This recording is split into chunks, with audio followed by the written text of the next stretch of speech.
It was the spring of 1977. The sun had set over the rugged California coastline, casting long shadows over the crashing waves below. Officer Diane Mercer, just 29 years old, had clocked in for what should have been another quiet night shift in the seaside town of Cambria. A respected name in the department, Diane wasn't just known for her dedication. She was the department's youngest female officer, sharp-minded, calm under pressure, and loved by her community. That night, she radioed in at 9:17 p.m. Her voice was clear, professional. She was checking out a suspicious vehicle reportedly parked near the edge of Falcon Cliff, a steep, jagged drop overlooking the Pacific. What happened next has haunted the town for decades. At 10:04 p.m., Diane missed her first check-in. Dispatch tried to reach her twice, no response. That was unusual. Diane was known for being by the book. A fellow officer was sent to her last reported location. When he arrived, her cruiser was parked neatly off the coastal road. The headlights were off, the engine still warm.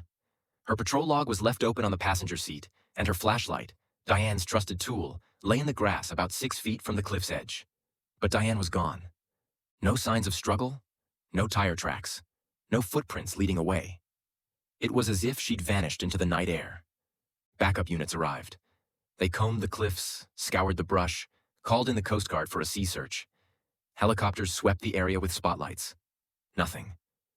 For a town that hadn't seen a major crime in years, the silence was deafening. People whispered theories. Maybe she fell. Maybe she jumped. Or maybe, and this one chilled everyone the most, maybe someone was out there, watching, waiting, and they made their move. In less than an hour, a decorated officer went from present and alive to completely gone without a trace. And no one knew it yet, but it would be 13 years before anyone would even get close to the truth. Within hours of Diane Mercer's disappearance, the Cambria Police Department launched one of the largest search operations the small town had ever seen. Officers, firefighters, Coast Guard members, even local fishermen, everyone joined in. They searched by land, by sea, and from the sky. The cliffside was cordoned off. Divers went into the icy Pacific waters, looking for any sign, any evidence that Diane had fallen, or worse, been thrown. But day after day passed, and the search turned up nothing. No body, no weapon, not even a trace of her uniform. By the end of the first week, the investigation had stalled, and the questions only multiplied. What happened between the time Diane made her final radio call and the moment her cruiser was found? Why was her flashlight discovered so close to the edge of the cliff, but not over it? Why were there no defensive marks, no blood, no trail? Theories began to surface like oil on dark water. Some believed she had taken her own life, that the stress of being the only woman in a male-dominated force had finally broken her. But those who knew Diane dismissed it immediately. She was strong, focused. She had just been promoted 2 months earlier. She was planning her wedding. She didn't vanish because she gave up. Others whispered about something darker. A stalker, perhaps. A disgruntled ex-con she had helped put away. Or even someone from inside the department. Diane had mentioned to a close friend that she felt watched during late-night patrols in the weeks leading up to her disappearance. She even requested to be reassigned off the cliffside route. That request was denied. Detectives interrogated everyone close to her. Her fiancé, also an officer, passed a polygraph test and was ruled out. Her fellow patrol partners had solid alibis. No major enemies. No reported threats. Yet, despite all that, the evidence was undeniable. Something, or someone, had caused her to vanish. But as the weeks turned to months, public interest began to fade. The media moved on, and by fall of that same year, the case went cold. The official report used the term missing, presumed dead. But the people who had worked beside Diane, the ones who heard her voice crackle through the radio for the last time, weren't ready to give up. Some believed the cliff had taken her. Others believed someone had made her disappear. And deep down, they all feared the same thing. Whoever was responsible was still out there. After the headlines faded and the search teams packed up, all that remained was the silence and the grief. For Diane Mercer's family, it was a different kind of loss. Not the finality of death, but the torment of uncertainty. Her mother, Eleanor Mercer, refused to believe her daughter was gone. She kept Diane's room untouched, her badge framed on the wall, her calendar still open to April 1977. Every evening, Eleanor lit a candle by the front window, waiting for Diane to walk through the door. Every holiday came and went without her. And every year, on Diane's birthday, Eleanor left a single rose on the hood of a patrol car parked outside the police station. But hope slowly turned to obsession. Eleanor wrote hundreds of letters to state officials, private investigators, and media outlets begging them to revisit the case. Most didn't reply. Those who did offered apologies, but no answers. At the precinct, Diane's desk remained empty. Her name was never etched on the fallen officer's memorial. Not because they didn't care, but because, technically, there was no confirmation of death. For a department that prided itself on closure, Diane's disappearance was a wound that never healed. Then came the stories. The ones whispered in town bars and late-night diners. The ones that made people look over their shoulders. Locals swore they saw a woman, dressed in a uniform, wandering the cliffs at dusk. Some said she was calling for help. Others claimed they heard a static-filled voice in the wind, like a garbled radio transmission echoing from the rocks. Most dismissed them as ghost tales, nothing more than the town trying to make sense of a nightmare. But then, in the winter of 1983, something chilling happened. A retired officer named Tom Linley claimed he saw Diane's cruiser drive past him on a foggy morning. Same make, same license plate, same dent on the rear bumper. He followed it for 2 miles until it suddenly veered onto a side road and vanished into the mist. When he reported it, he was told it was likely a hallucination. Stress. A dream. Still, the legend of Diane Mercer grew. Her photo remained posted on the precinct bulletin board. New recruits were told about her during training, not as a cautionary tale, but as a ghost in the system.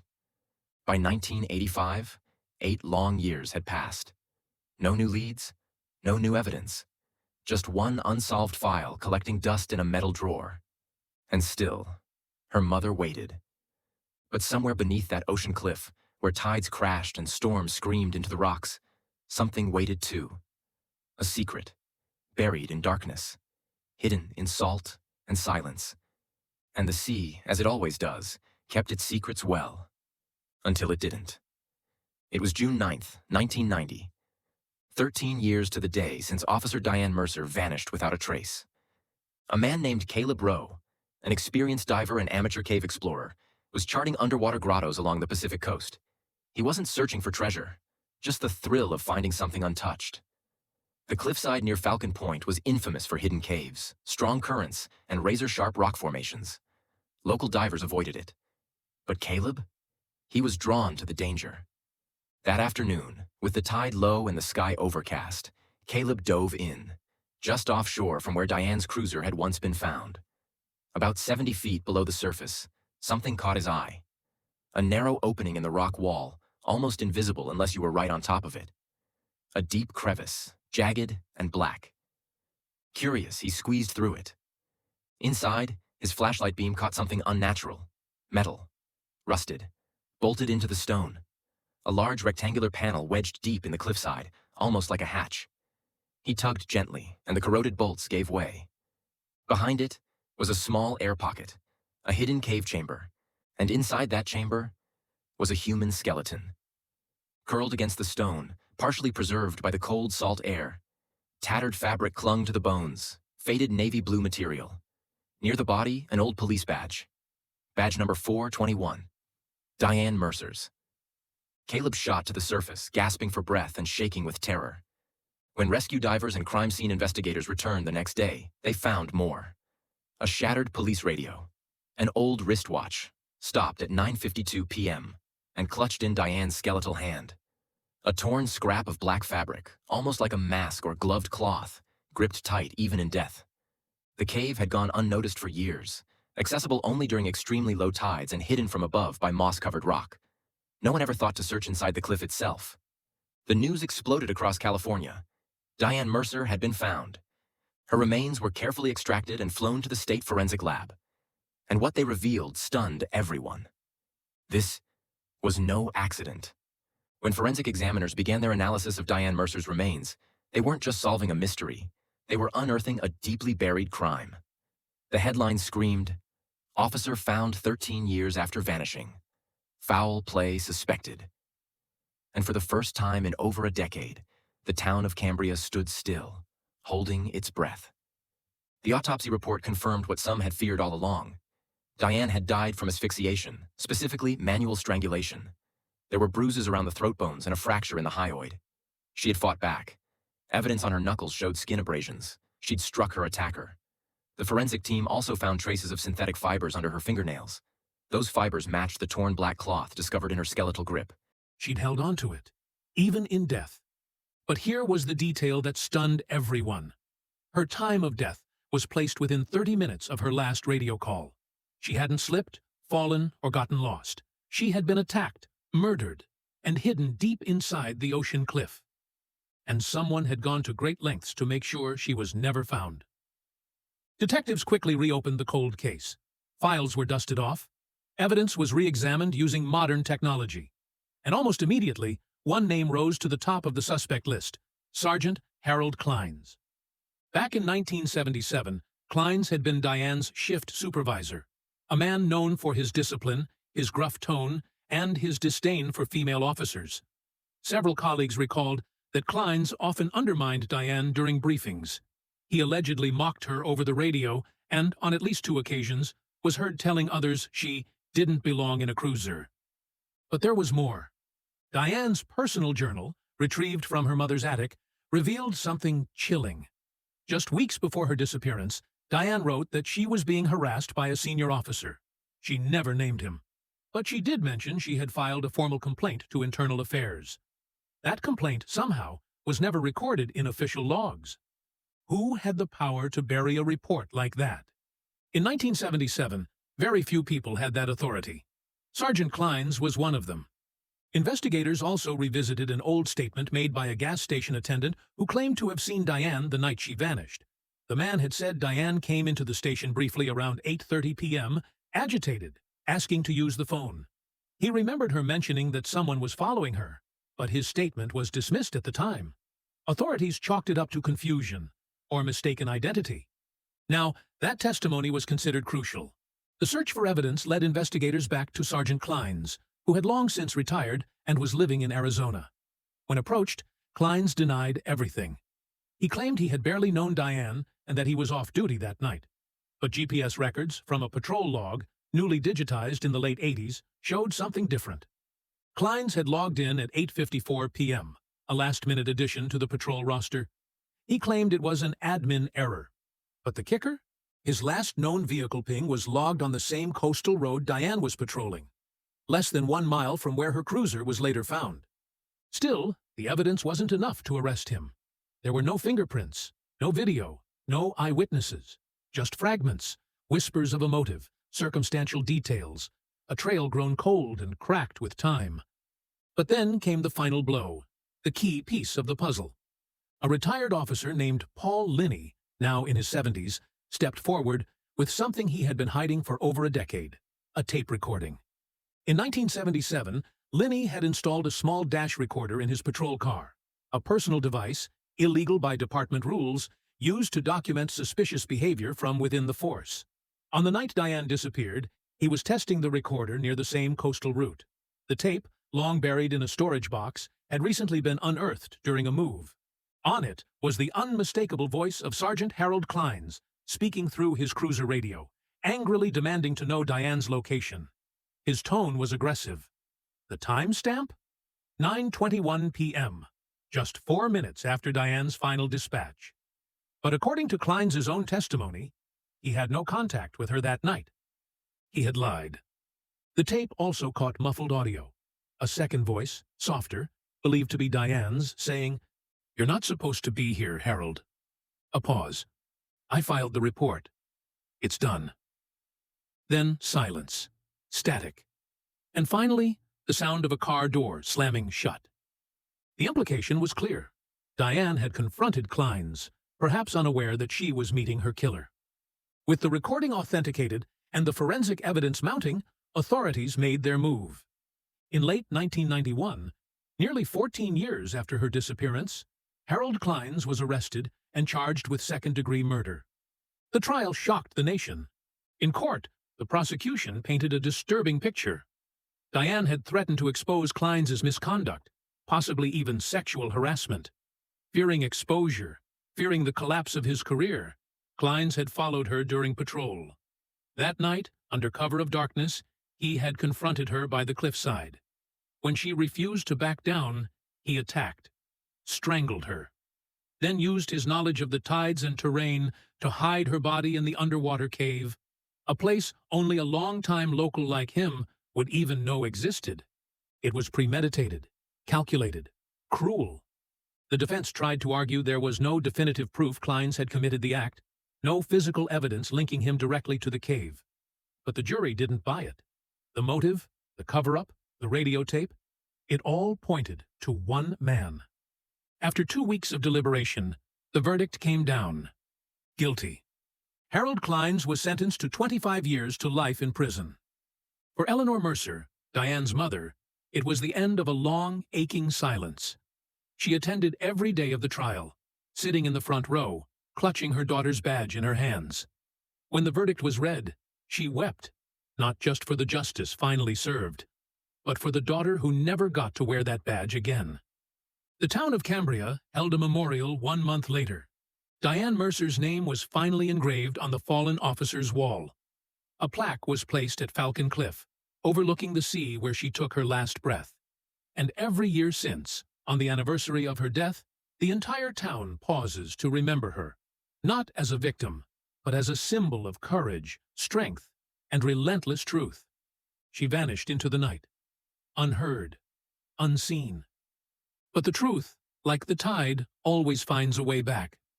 Justice had finally arrived. It took over a decade of silence, grief, and unanswered questions, but in the end, the truth about Officer Diane Mercer was pulled from the darkness, like a shipwreck raised from the ocean floor. But the story didn't end with the guilty verdict. In fact, for the small town of Cambria, and for the entire state, Diane's legacy was only just beginning to take root. Let's go back to that trial for a moment. In the weeks after Harold Clines was convicted, media outlets across the country began to dig deeper into his past. And what they uncovered painted an even darker picture of a man who had abused his power far longer than anyone realized. It turned out that Diane Mercer wasn't the only female officer who had filed complaints. 2 other women, both rookies in the late 1970s, came forward after the trial, revealing that they too had been harassed and intimidated by Clines. One had left the force entirely. The other transferred to another department 200 miles away. Both had felt silenced by a system that, at the time, offered no protection. Their testimonies weren't admissible in Diane's case due to timing and lack of documentation. But in the court of public opinion, they added undeniable weight to what Diane had tried to expose all those years ago.